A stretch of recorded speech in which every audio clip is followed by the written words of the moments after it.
Hi guys, welcome to this video on quitting smoking. We're going to talk about what the physical impact of smoking is. We're going to talk about some of the potential problems and diseases that it might cause, and then we'll finish up thinking about how you might stop smoking if that's something you're thinking about doing. Okay, let's get started.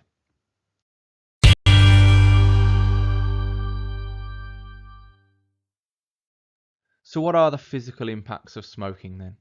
Well, we need to know that cigarette smoke essentially is made up of somewhere in the region of 7,000 different chemicals. And some of these chemicals are harmless, but many of them are not. So we're going to focus on two in particular. We're going to look at nicotine and talk about what that is and the impact that it has. And we're also going to talk about tar and think about tar's impact on the body as well. So first of all then, nicotine. So nicotine makes up approximately 3% of the dry weight of tobacco. And the thing about nicotine is that it is a stimulant. It is a stimulant. Now, a stimulant is a substance that causes our nervous system to respond. So our autonomic nervous system kicks in with a stimulant and speeds things up. So we get, for example, a heart rate rise. Our heart beats faster when we have a stimulant in our system, and our blood pressure will also increase. And so this is one of the things that nicotine will do to us when we consume nicotine. It will cause our heart rate to rise, our blood pressure to increase, and so on.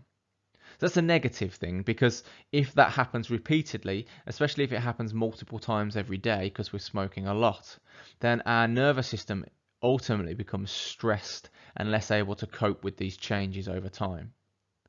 Secondly, with regards to nicotine, is that it's what's known as carcinogenic. Now that word simply means contributes to cancer or contributes to the risk of cancer. So nicotine has been shown to be carcinogenic because we realise now that nicotine is a contributory factor to the risk of contracting cancer. Now, both of these things are problematic. The fact that nicotine is a stimulant, especially if we consume it regularly, and also that it's carcinogenic. But that's doubly problematic when we realise that nicotine itself is one of the most addictive chemicals that we know of. So the second chemical, strictly speaking, isn't a chemical, but it's a mixture of chemicals. So tar. What tar is essentially is a thick brown, viscous residue, a sticky substance that's left behind as we smoke from everything that's not fully burnt up in that cigarette. So the things that the elements that make up that cigarette, some of it doesn't fully burn, it's not fully combustible, and so it gathers together in a sticky liquid, a residue form. And because we're breathing it in all the time, that residue ends up in our respiratory tract. First thing to note, however, about tar is that just like nicotine, it has been shown also to contribute to cancer. So it's also carcinogenic. And what happens is when we breathe this tar in, even if it's in minute quantities, if we're breathing it in again and again and again, we are damaging the lining of our lungs through repeated exposure. So it's absorbed into the respiratory tract itself. So the lining of the respiratory tract absorbs this sticky substance. Now, what's particularly an issue there is that the lining of the respiratory tract has what are called cilia all along. And these cilia are tiny little hairs all along the inside of the respiratory tract. And their role is to stop any foreign particles, any dust particles and things in the air. Their role is to stop them from getting into the lungs. Now, if this tar from smoking has stuck to and has been absorbed into the respiratory tract, those cilia are going to be damaged.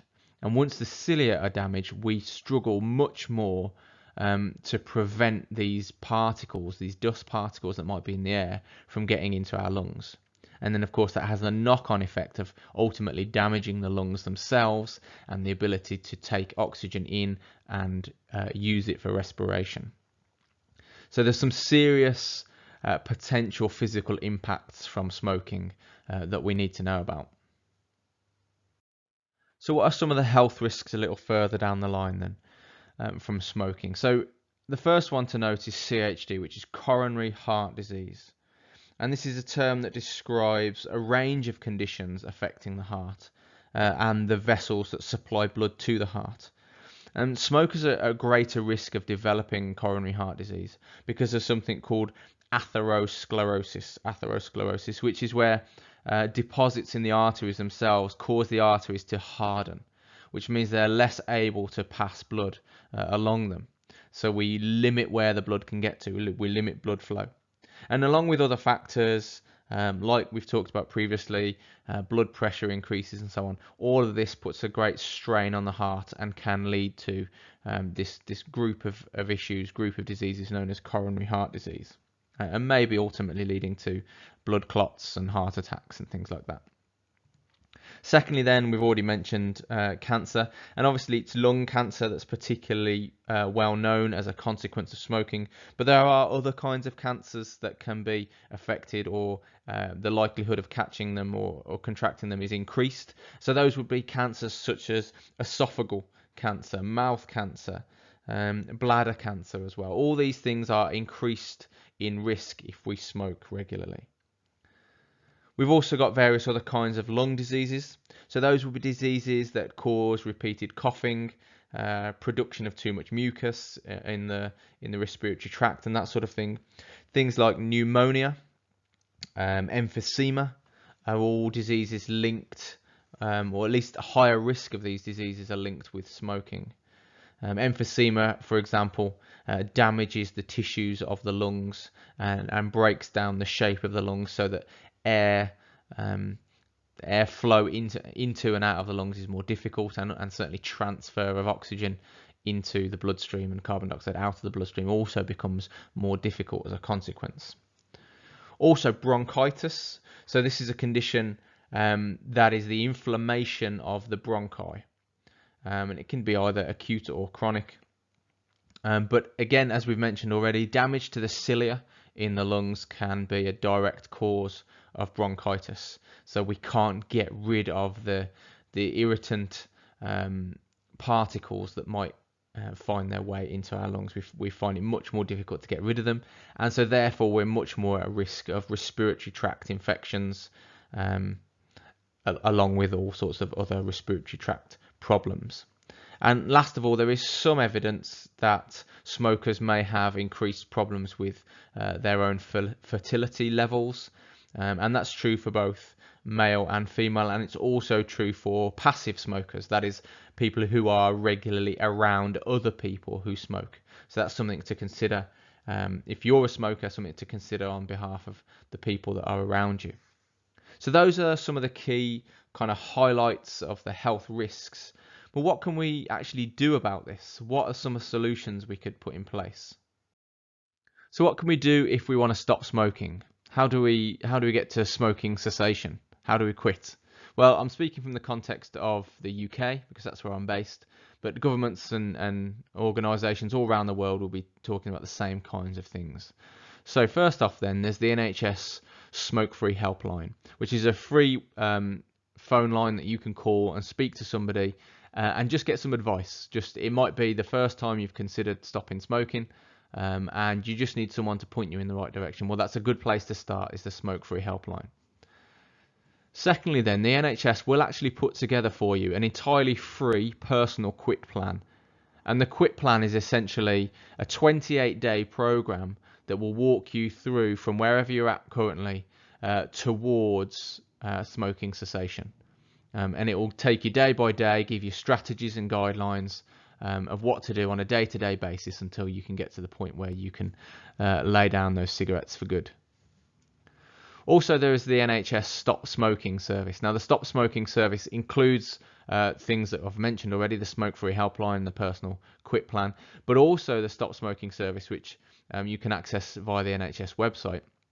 Also does things like put you in contact with community support groups, so you can get in contact with other people in your local area who perhaps you can actually either talk to online or even physically meet together to talk about quitting smoking, to support one another, to encourage one another to do that.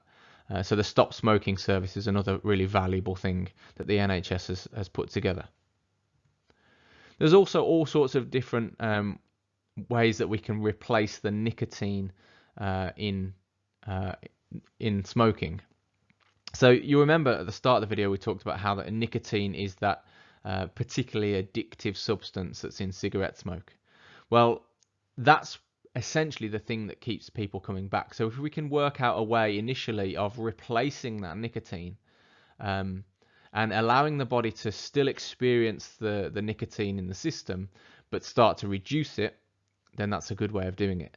Because not only that, we're also, if we're for example using nicotine patches or nicotine gum, we are slowly weaning the body off the nicotine, but without continuing to inhale all those other 6,999 different chemicals.